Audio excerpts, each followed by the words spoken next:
Eggless chocolate cake বানানোর জন্য 1 বাটি ময়দা, তার থেকে বেশ কিছুটা কম গুঁড়ো করা চিনি, সবটা একসাথে চেলে নিতে হবে। 2 চামচ মতো কোকো পাউডার এতে দিতে হবে, অল্প একটু সামান্য নুন।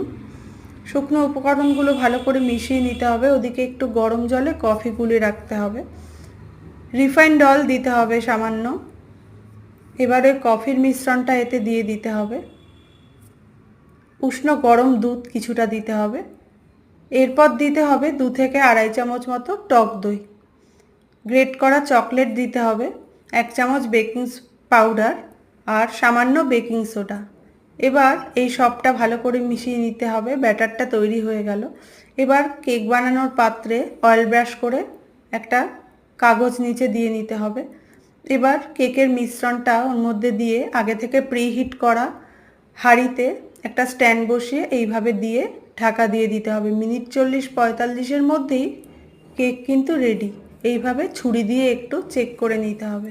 ব্যাটার যদি লেগে না থাকে তার মানে বোঝা যাবে কেকটা হয়ে গেছে। এবার নর্মাল টেম্পারেচারে এলে কেকটা আনমোল্ড করতে হবে। কেকটা কাটার সময় বোঝাই যাচ্ছে কতটা নরম হয়েছে এটা, আর খেতেও কিন্তু ততটাই সুন্দর টেস্টি হয়েছে।